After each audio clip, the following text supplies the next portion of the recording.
Hello folks, welcome to episode 21 of GingerLion's modded Minecraft Let's Play.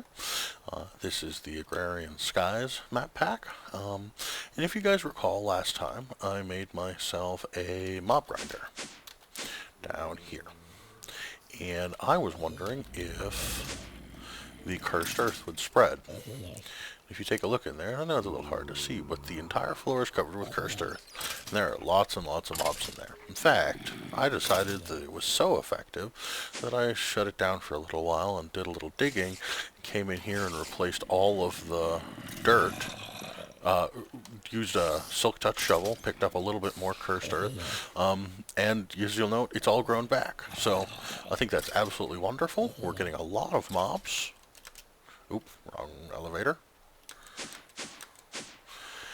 And I have taken all of these things, gunpowder, string, arrows, etc., all of these things that are regularly common drops, and set them up to be shipped up to my main system.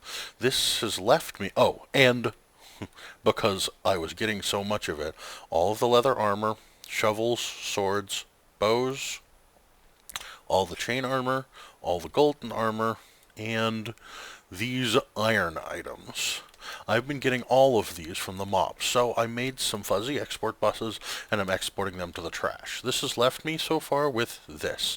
This is the only item I have not yet switched over, and mostly because I wanted to show you guys me doing so on camera, because they're about to be, well, they're not immediately going to be useful, but they're going to be extremely useful in the process of me surviving. Let me show you why.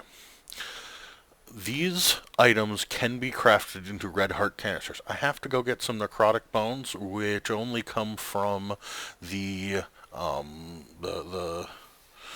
wither skeletons in the nether, so it's not going to be an immediate thing, and I'm going to use up a lot of diamonds in the process, but my system is producing diamonds at a reasonable rate, so that's not a big deal. And so once I go into the nether and collect those, I can make these red heart canisters, because these empty canisters are nothing more than some aluminum ingots. The jeweled heart apples are apples and diamonds. And I already have the red hearts. I have 8 of them. There'll be more. Now, it used to be that you could craft these red hearts into yellow hearts and green hearts. In the latest 2 editions of the pack, that's been disabled. So I can't take that particular approach. What I can do, however, is make myself some good equipment. And what I intend to do is make myself powered up runic armor. So this is going to take some infusion crafting. And my intention is I'm going to make all of these things, and I'm going to set it up, and I'm going to show you very quickly me running through those infusions. The worst instability I have listed is moderate, so that's going to be fine. And then I'm going to come over here and do the runic upgrades. I've decided that hardened, increasing the amount, I don't know. Emergency shielding? Revitalize it? I'm not sure. Either augmented or emergency shielding. One of the 2 of these I intend to add to all of my pieces of armor. I'm not sure. I'm going to do a little bit of research and see if there's some standard opinions. As you see, none of these are very hard. None of the items I need to create are very hard given what I've already produced. And before I go off camera, I'd like to show you one minor change that I've made. I told you my intent to make this change. I just hadn't showed it to you. As you see, I have a lot less water shards than I used to. I have a lot less of many of the shards than I used to.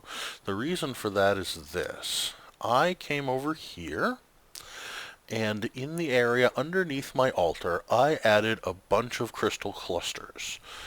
This is within the effective range this entire grid here being the effective range, and I laid out just a pattern of crystals. And I didn't need to lay them out in this pretty color pattern like I did, but, well, I have a little bit of OCD, and so occasionally, well, not real OCD, just, obsessive compulsive tendencies. And so I laid these all out in a grid that I thought would look pretty and is equal in all directions. So this will greatly decrease the instability of the crafting that I'm about to do. So let me make up the ingredients that I need, and I'll be back to show you the actual crafting itself. Well, there. I think I've got everything prepared, so let's go through this real quick. The first thing that I want to do is show you the recipes that I'm working from. We are making ourselves these runic armors. The recipes go like this, with Potentia, Precantio, and Tutamen as always as the essences required. And always the basic same things. Always a primal charm, always an amber, always an enchanted fabric, always a scribing tools, always one night horse, sometimes as much as 3. So, I've prepared all of those things right here. I'm going to be using iron chest plates for my Tutamen, which is going to give me lots of extra metallum, but I'm fine with that. I'm going to be using mixed crystal clusters for my Precantio, which is going to be lots of other resources, which will be useful some other day. I'm going to be using redstone for my Potentia. So, and I've broken this up into 2 groups because I'm going to do them in that order. So, let's see, I need to take these things over here and toss them in the input hopper to be cooked up in the alchemical furnace, and have my golem take them to the various places they need to go.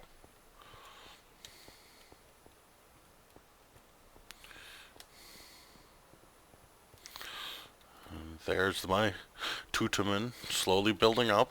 So, while that's happening, let's take a look at the layout that we need for... I'm going to go with the most complicated one first, which is going to be the chest. So let me go take that golden chest plate and put it here in the center.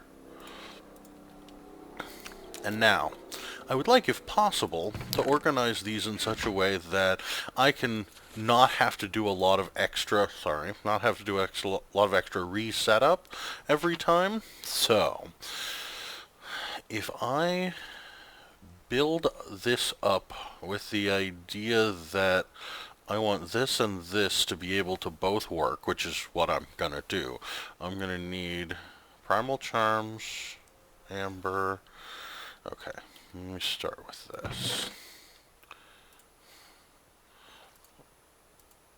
Both of them are going to take primal charms, and I'm going to take both of my spare primal charms. Both of them are going to take amber, and I'm going to take 2 spare amber. It's going to take 4 nitor. I'm going to take 2 spare nitor. And I know it's going to take these scribing tools. Might as well grab 2 of those extra. That fabric. And 2 of those extra. So, other than the nitor, I want to set the nitor up as the very last thing. So let's call this where the primal charms go.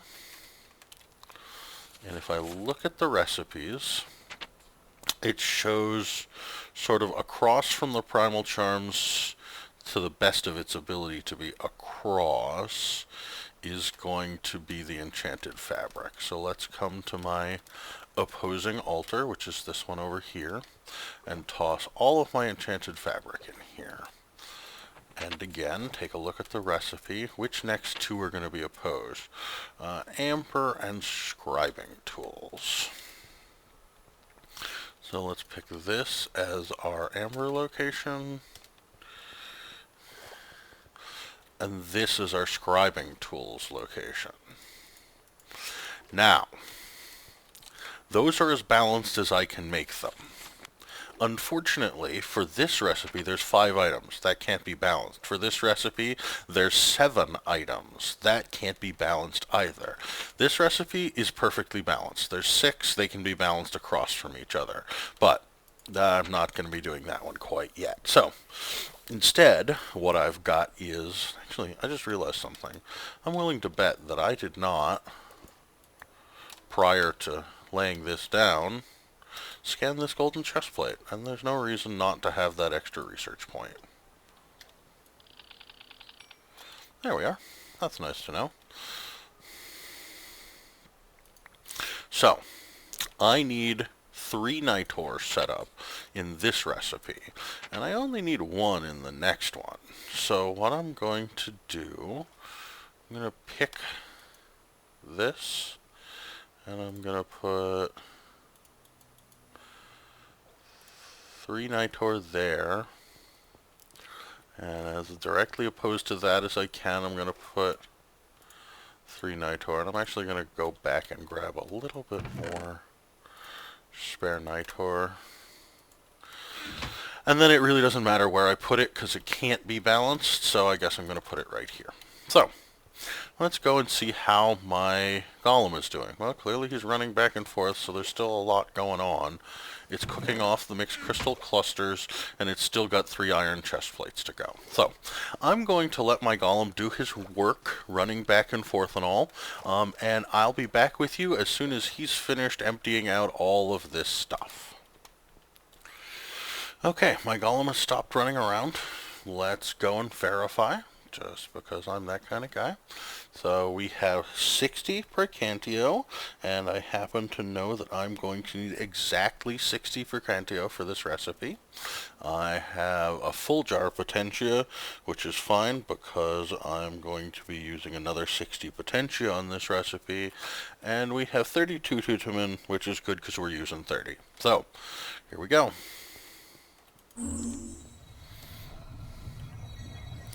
We watch the runic matrix. It sucks in the Tutumen. Nice. And starts on the Percantio over there. Good.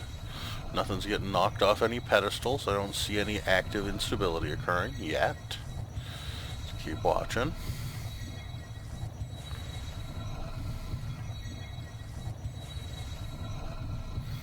Seems like all my crystals down below are helping.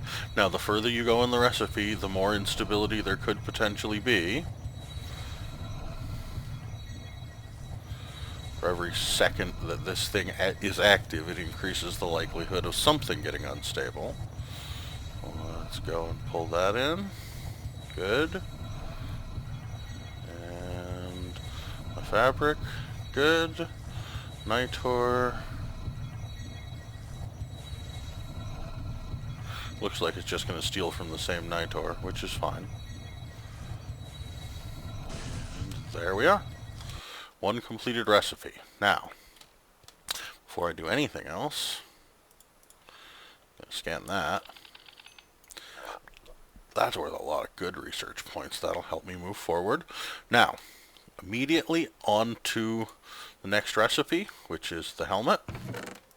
I know I already have all of the resources at hand. Now it's just a matter of straightening out the nitor situation. And we know we only need 1 nitor for this. And it looks like it ate this one up entirely. So let's go ahead and clear this pedestal of nitor. That leaves this pedestal loaded with nitor. We've got a little instability, but that's the nature of this recipe. So we're immediately moving into the next one. Tutumen, Fracantio. This is a slightly faster recipe because it uses less of all of the ingredients, and so the chance of instability is a little lower. In fact, I'm so confident about my setup that I'm going to take a little sidetrack and take these items over here for my golem to get to work on, just so that we have less wasted time. Let's get these in.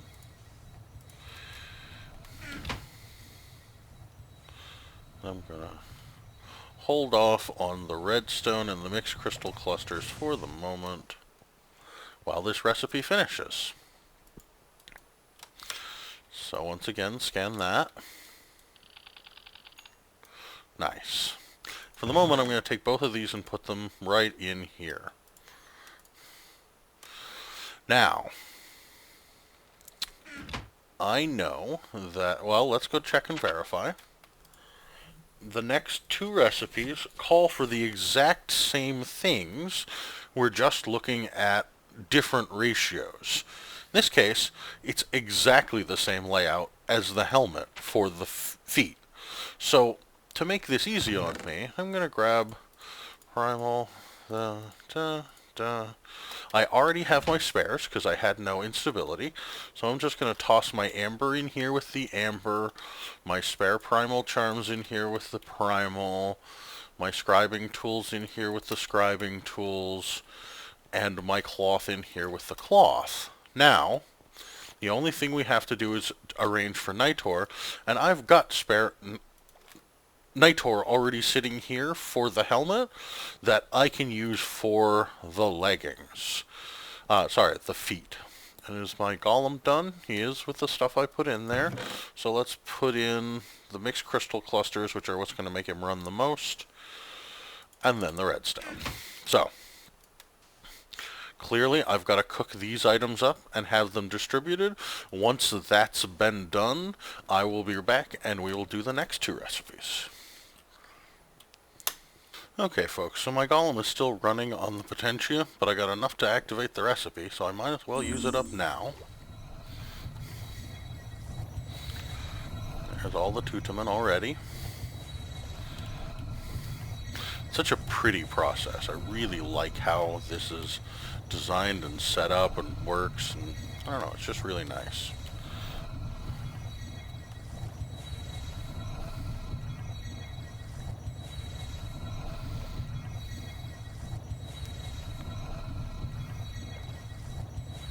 Got everything it needed that way. Now it's just going to suck up the various items that it needs.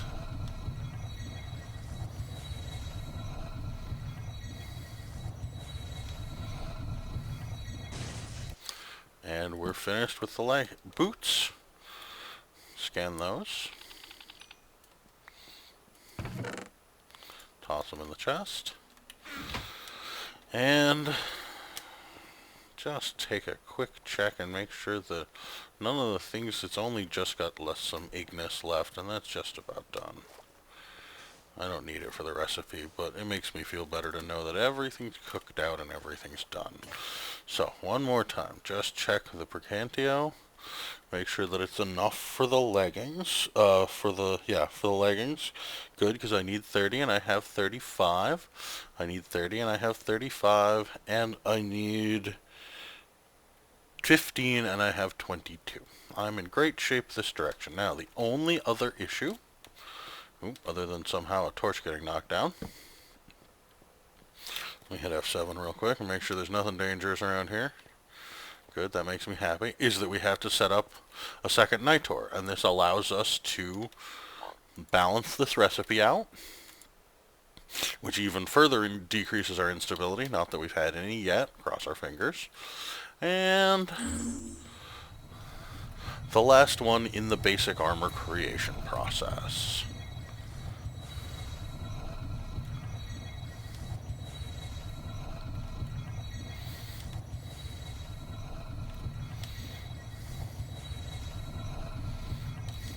Now, in case any of you are wondering, the reason that I didn't just toss everything in just for once and do it all is because this jar can only hold 64, and this jar can only hold 64, and they're void jars, which means that they will destroy anything extra that I put in them. And so the easiest way to do this was to just split the recipes up into two. In general, you're not encouraged to do even 2 in a row without reset, but if you can, no reason not to. There we are. We have ourselves 4 pieces of runic armor, all of which is shielded, all of which helps protect me, but there's a lot more available, and let me show it to you. They have added the runic armor upgrades, and after considering it for a while, I decided that I'm going to go with this one right here, the Energized, which will just simply, well, read the recipe over here, will replenish the runic charge quicker than normal. If I take damage, I will simply be repaired very quickly. So, I've already prepared the Salus Mundus, and I'm actually not sure that I have enough redstone. So let me make sure I have everything I need, and I'll be right back, and we'll go through those real quick. Okay, folks, so I realized there was one recipe that I want to do before I apply the runic armor upgrades, and that's I'd like to add the goggles revealing to my headpiece. So that's simply going to be a matter of setting up some slime balls here.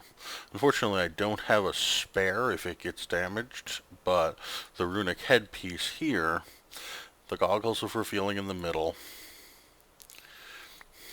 and then just making sure I have the essences required. I think I just put Precantio and Permutatio in sufficient volume. That's 26 and 35, and I need 25 and 25, so I'm in great shape. Let's get this upgrade done. This should be quick and not so prone to instability because it's pretty well balanced. We shall see.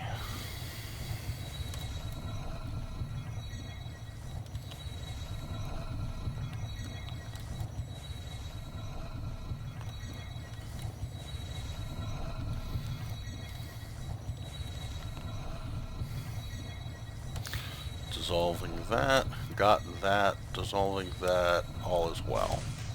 And the rain is cleared. How nice. Runic goggles of revealing. Examine those. All sorts of research aspects in that. And now we can focus on the upgrades. Now, because of the nature of these upgrades, again, we're going to be using quite a lot of magic. So, I'm going to end up needing 128 potentia, which is why I have this stack of redstone, and I'm going to need 64 precantatio, which is going to come from these 6. So I'm going to spend a little while feeding a bunch of this stuff into here so that they get into my various jars, and I'll be back once that process is done, and we'll move on to 2 more, and then finally, of course, I'm going to have to run through this last half stack of redstone to get the last of our potentia in there. So, let this golem do his work, and we'll be back in just a little bit. Okay, the golem's moving the last of the potentia, but I've got plenty for what I'm about to do. And all 4 of these recipes are going to be identical.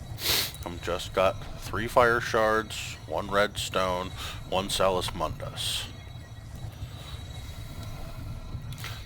While I'm actually doing that,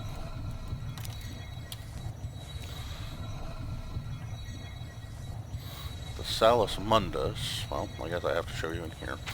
Salus Mundus is relatively common item to have to make. It requires ethereal essences and water shards. For me, that's a lot of a problem because I don't have any wisps available to kill. So at the moment, ethereal essences are made by going and finding distant nodes and breaking them, which makes me sad. Okay, so there's no new researchers on this, but now I have myself an energized runic goggles of revealing, which is going to give me a lot better armor and, if you'll note, the same viz discount as the equipment I'm already wearing. So, let's do the same thing with the chest plate. While I'm at it, I'm going to grab the other 64 redstone and get it over here and get it cooking.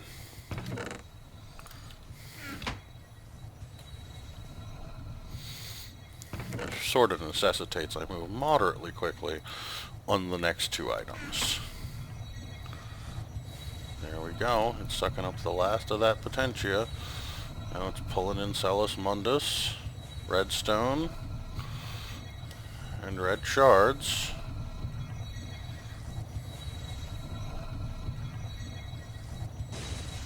Bing. Now, I'm not going to trigger that for the moment. Let's see, this is energized. Now, it's not going to give me the Viz discount, but it is going to give me a significant armor increase. And I'm not sure if you guys can see this, but my hearts down at the bottom have this little, like, glowy thing over them.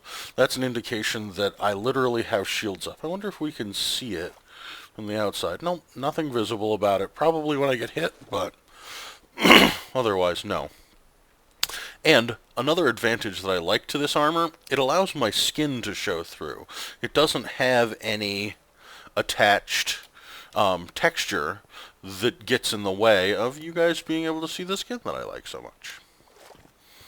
So, let's go over here and see how my little buddy's doing. That's all emptied into here. It's all cooking through here as quick as it can. He is, by force, taking whatever is the highest in this stack. That's always what he takes, which in this case means that, well, I've got Potentia there, and Potentia there, and Potentia there, that he's going to be taking out of here until he's finished. Is he finished now? Looks like he might be. And is finally carrying away some of the Potentia that's been produced, which is nice, because he takes it in relatively large batches at a time. Except that, unfortunately, to get down there, he's got a little bit of a confused path. But I'm up to 40, which is more than enough for me to take the wand and activate this. Activate this. Oh.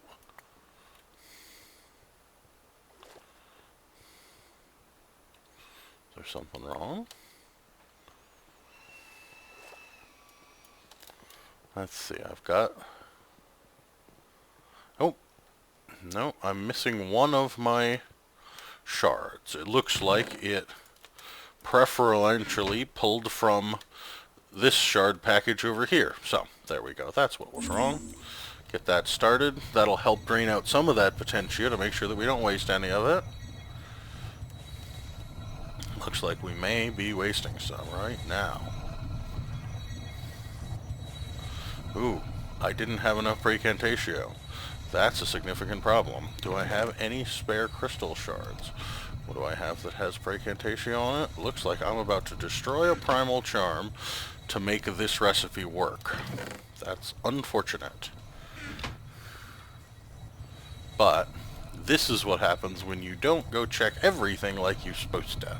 I didn't have enough Precantatio in my void jar, and so now this is sitting here churning, trying to pull the last of the Precantatio, and the instability potential for this recipe is rapidly climbing. So, looks like this won't eat a primal charm, and so is there anything else I have that has magic on it?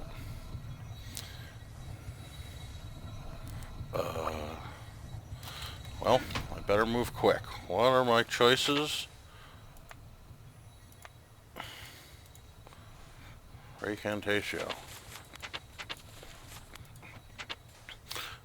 Any of the crystals. Or any of the shards even. Good. That means I have to run over here. I'm a little nervous because this could get bad. Some water shards should do the job. I know I have lots of those. The runic matrix is still going, and that's not a good sign, folks. So let's go... Yeah, so that'll give me 6. It only needs 2. There. That's one of them. That's 2 of them. Whew.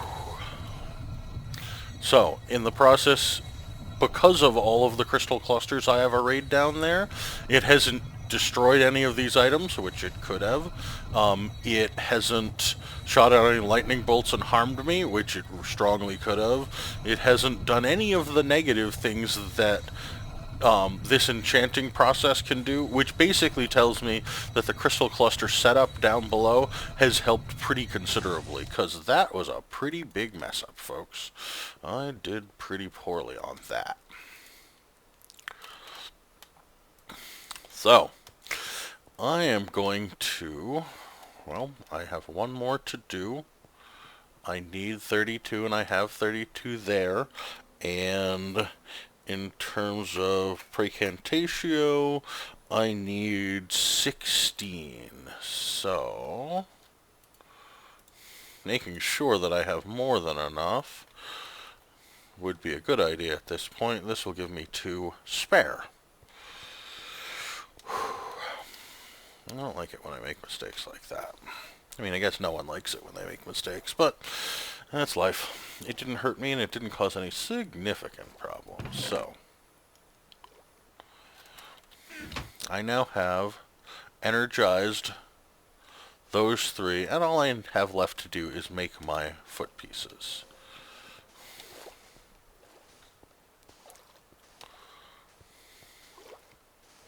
Looks like it's cooking off the water first.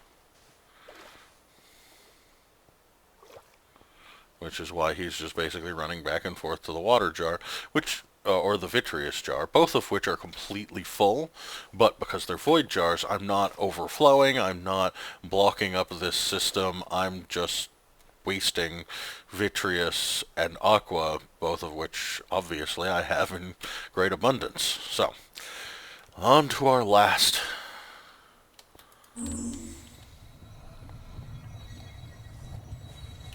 We have exactly enough potentia. We have more than enough permutatio. And we have all of our necessary ingredients, otherwise it wouldn't have started the process.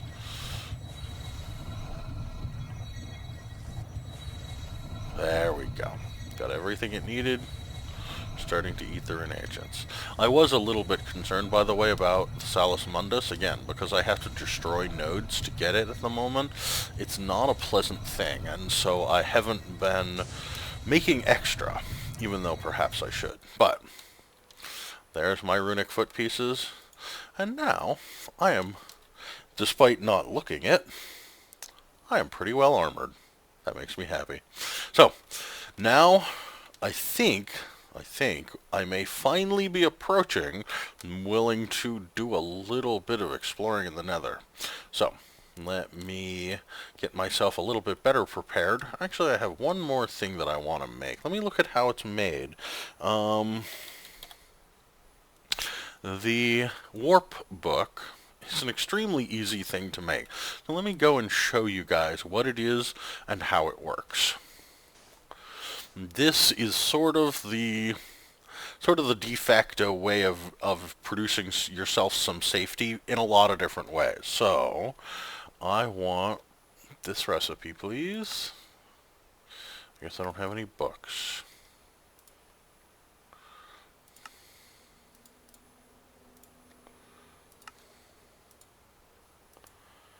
And then, from the Warp Book mod,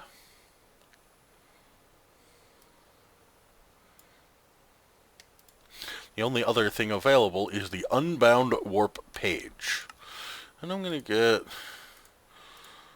3 of these to start. They're really cheap and easy to make. But, so the first one that I'm going to make inside my bunker, inside my safe house, and I'm going to shift right click on it and name it home. And now, if I shift right click on my warp book, I find it's a container and I can put warp pages in it. And then when I right click on the book, it allows me to teleport to home. Well, I'm already home, so what does it matter? Well, you know, if I'm over here doing something dangerous, say I'm, you know, working on my mob spawner, I find myself in a dangerous situation. Well, click. It pauses the entire game, and it gives me all the time I'd like to choose to go home. Now, there's one thing that's important to know about it. It does not negate fall damage. So, I'd like to set myself up a little bit of a splashdown location So, why don't you give me, guys, just a minute or so, and I'm going to build myself a little bit of a splashdown location, which will make recovery if, for example, I happen to be falling into the void much easier. And all of this will mean that when I go to the nether, and I end up in a dangerous situation, which inevitably I will, then I will have the opportunity of click, home, safe. So, I'll be back in just a couple minutes, folks. Let me build that pool. Okay, folks, so I built myself a little bit of a falling pool, and I'm going to bind myself a page to right here. Call it Splashdown.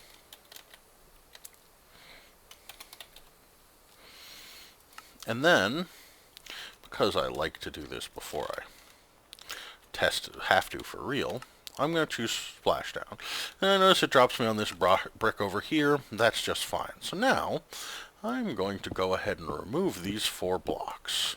And what I've built here is a little bit of a vanilla falling pool. There's 2 layers of water there, and some signs to keep it from going anywhere, and a little bit of a place for me to land. So if I'm somewhere and I'm worried about falling damage, I just do that, and it'll be fine. So let me show you an example of that sort of thing in action. This is against my normal habits, but, you know, occasionally you find yourself falling toward the void. Well, I right-click on the book, and I click on Splashdown, and I don't take any falling damage because I fell through that water. So, there's a little bit more safety for me, because when I'm in the nether, I can do the exact same thing. And, for example, if I'm on fire, it'll be really nice to land in that pool of water. So, I'm getting a little bit closer, and I've got myself a little bit of equipment. I think it may just be time to seriously consider a nether portal. We'll be back. Okay, folks, so built myself this little bunker. I'm using silent pressure plates. I've got muffle blocks up on the roof. I got myself a treasure chest here, and it's time for us to make our first trip to the nether. Makes me nervous. Of course, a lot of things make me nervous. Okay, and we start ourselves in a bit of a cave, which makes me feel better. I shouldn't be having any gas spit fireballs at me from here, but nonetheless, I'm going to build myself a little bit of safety. Block out some of these zombie pigmen and stuff, because they are not necessarily particularly safe at the moment. This, I don't know if that one is, but most of the zombie pigmen around hereabouts are enhanced significantly. If I yep, see, just by putting down a block, I made that guy quite mad at me, and he is not your standard zombie pigman, and by killing him, that just summoned any other zombie pigman in the neighborhood. And they have done, just those guys, did pretty significant damage to my runic shields. Not nice. And they're mad at me for putting down obsidian to make a safe base to protect myself from them. So, I am going to go ahead and continue this process of putting down. Now, I'm not going to break any blocks for the moment. The reason for that is actually pretty simple. There, I don't know if you just saw it wiggling around over there. That is a hellfish. Hellfish are sort of like silverfish, except they're nether creatures. And they're very nasty. They are not pleasant or fun in any way, shape, or form. Which means that there isn't the entire possibility that I could be building into my little safe bunker here hellfish. And that's a possibility that, for the moment, I'm just going to have to live with. I don't have any particular good way of figuring out what is or isn't hellfish until I'm actually willing to fight them. Which means it's going to be probably another couple minutes. First, I would like safety and protection from other hellfish. There, that's sort of the boundaries that I would like my safe bunker to be shaped like. Clearly I'd like it one taller over there. That's fine. So I'm going to go out to here as my border. So that's this row. Not the most exciting thing in the world, but it is getting me some safety. For as of now, most things can't get in to hurt me.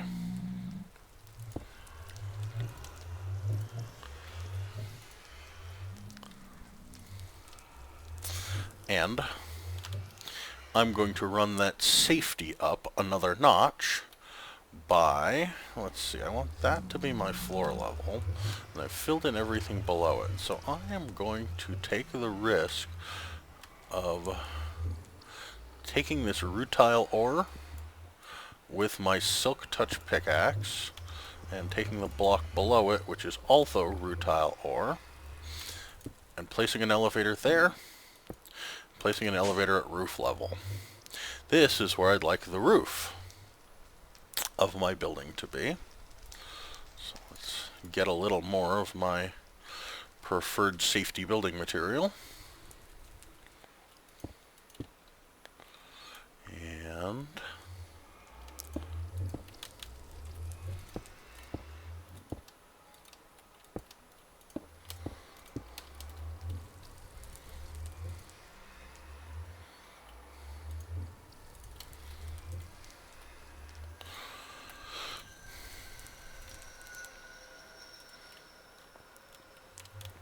And now we have ourselves a moderately safe bunker, but we don't have a way to get into it. Well, actually I do. See that hellfish over there? That hellfish got me creeped out already. So, what I intend to do is this. I intend to make a little extension to this platform, shaped like so. I can hear a ghast, but luckily he can't get to me. And now I'd like to place this other elevator. Yep, I'm going to actually walk down a little more carefully with a sword in hand, just in case one of those hellfish gets near me. So I want this right here. Actually, again, I'm going to take a risk. This could be a hellfish, but it wasn't. That allows me to put my elevator there, and I now have a fast and easy way up to the roof. I'm actually going to expand this just a little more because one block isn't enough for me.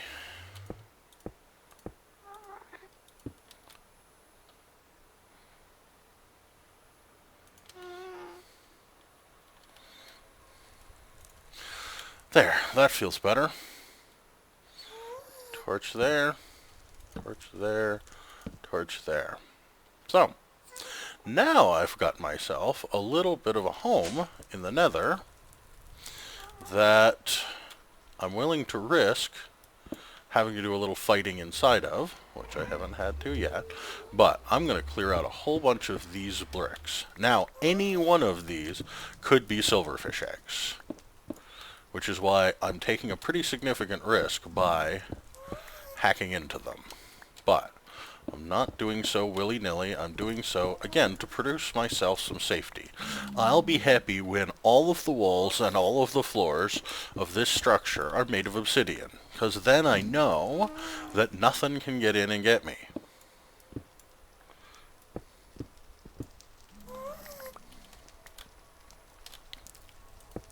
If one of those had been a silverfish egg, and I had angered a silverfish somewhere else and then ran home, that block could have been converted to a active silverfish simply by silverfish cries.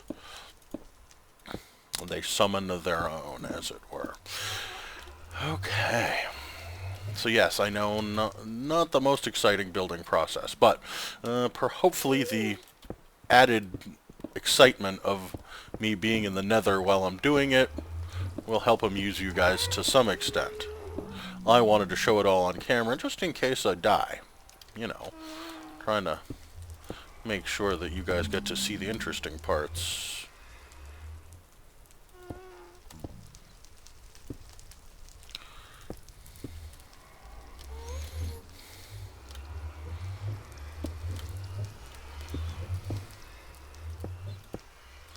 I am amused that they get angry at me when I place blocks. That is not a thing that I expected.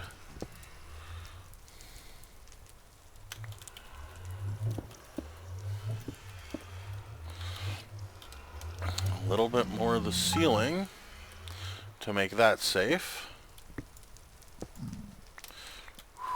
Ah, hey, there's some cobalt. No, that's lapis. Lapis does not interest me. Not enough to risk anything. But I guess I'll clear it out for that.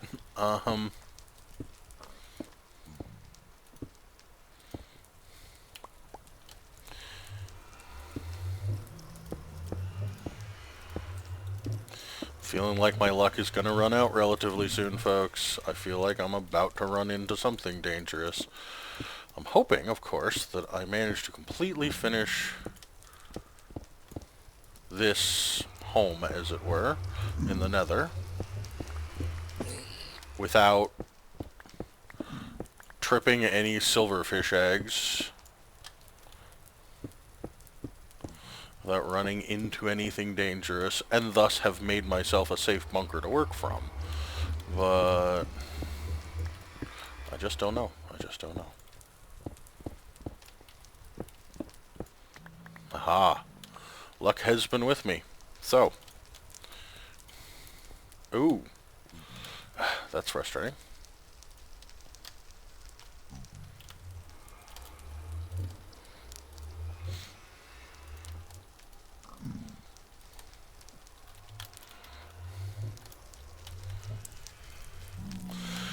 Okay, folks, so I've got myself a safe home in the nether. I'm going to spend quite a while cleaning up those obsidian bricks that I accidentally placed using the builder's wand.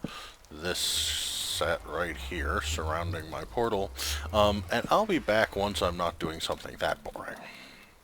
Okay, folks, bunker constructed. All is well here. And I'm going to climb up on the roof and do just a little bit of mining. The reason that I most wanted to come to the... Well, okay, so the reason that I convinced myself I most wanted to come to the nether for was this stuff right here. Nether sulfur ore. And the reason for that is this. I can use it to get 24 sulfur, which at the moment is a recipe in the leadstone flux capacitor. I could make gunpowder, but that would be ludicrous. Pyrotheum dust, which I need for making of enderium, and yellorium dust, which I use for running my reactors. So, this is the most effective form that I can find, and I just happen to be able to see some there, and some there, and some over there, and I think some down there, and it's just about everywhere. But clearly I had to come to the nether to get it. I think, yep, that's just netherrack. And so, frankly, having gotten myself a silk touch pickaxe and being relatively careful, things are a lot less dangerous here than they could be. Because zombie pigmen are going to be annoyed at me for breaking things without silk touch. But since I have silk touch, that's not an issue. As long as I don't break too much netherrack, I'm not going to worry about silverfish eggs. At some point, I'm probably going to have to, but for the moment, I'm being very cautious not to have to. Nether redstone ore. Oop. See, accidentally broke one. Always makes me nervous. I don't really care about nether quartz much. So let's see. Can I just... You know what? How about an empty hand? Better. I don't like fires. They crackle, they take up processing power, they're... I don't know. I admit they light things up, but the nether's pretty well lit all by itself. I'm going to take this and put it in slot 0, just in case I have to make a sudden escape, which, it's the nether, it's entirely possible.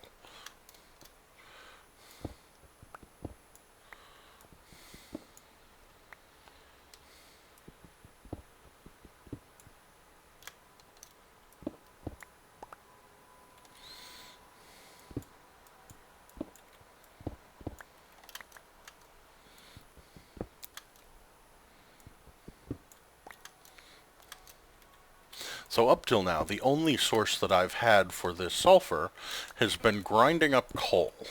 And each coal that I ground up got me, if I recall correctly, let me just go grab the uses of coal in a pulverizer. Yeah, I had a 10% chance of getting one. So for every 100 coal I ground up, I was likely to get somewhere around 10 of them. Not always, but, you know how probabilities work. But now I have myself some items that will get me 24 apiece. That's really nice. Especially since I've basically built my power construction economy on it.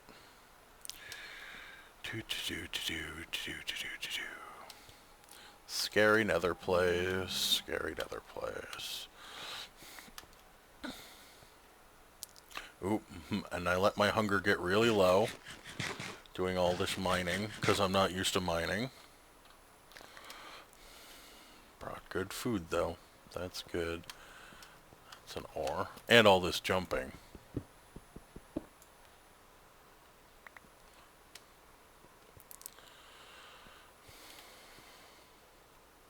So there was a hellfish wandering around over here, which is what's made me very nervous to come over here.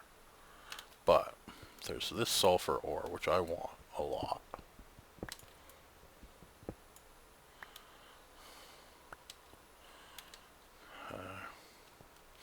And hopefully, if I'm correct, that pigman won't attack me, because I'm not doing anything that he considers to be naughty or inappropriate. Now, my feeling is, mind you, that one of the reasons that... Oh, I'm wrong. He decided he was mad at me. They both decided they're mad at me. Neither of them are just standard pigmen. And that might well summon more pigmen. My health is very low. My shields are very low. And I'm going to take this as an opportunity to head home.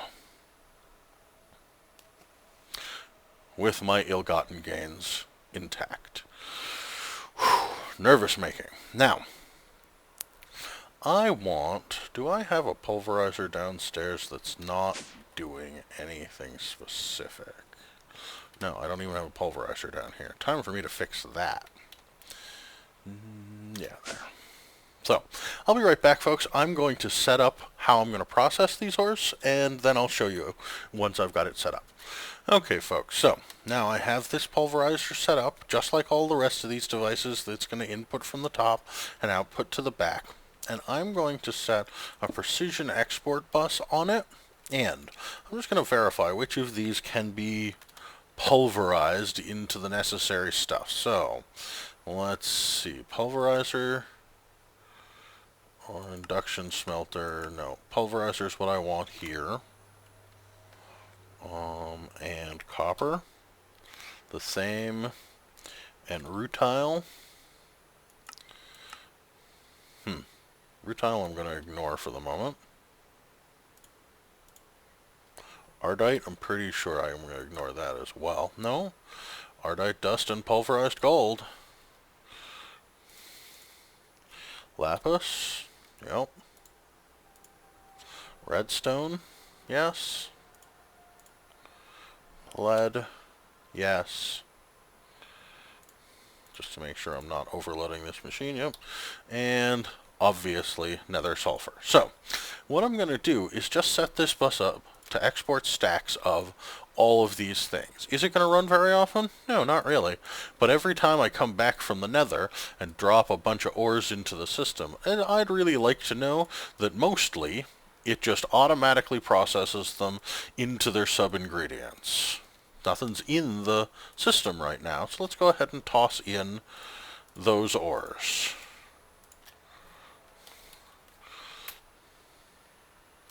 And if we come over here and look, this is definitely pulverizing the various things that it needs and exporting them all into my system, which is good. Now,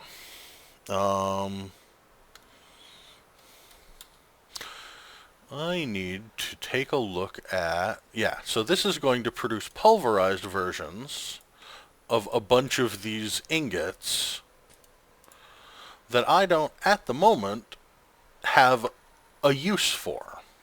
So I'm going to look at them. I can just plain smelt them in a redstone furnace for exactly what I want. Nice. Easy.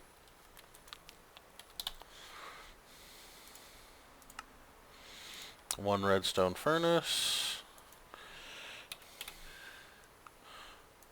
One energy conduit. And again, because I have no use for these in their dust forms, in their pulverized forms, I'm going to set this to accept, to output. I'm going to get an export bus of the precision variety.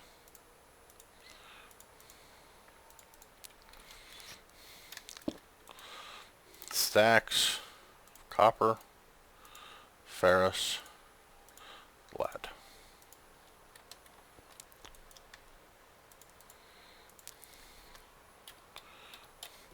Now, it may take a little while for it to get all of them, but at least now any of the pulverized leftovers, interesting, the sulfur is not being pulled out as fast as it's making it.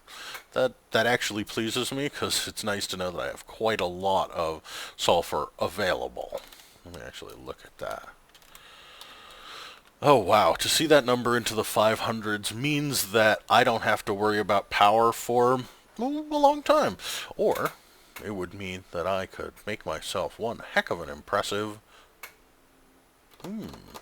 I think I have some ideas for the next episode, folks. I'll see you next time.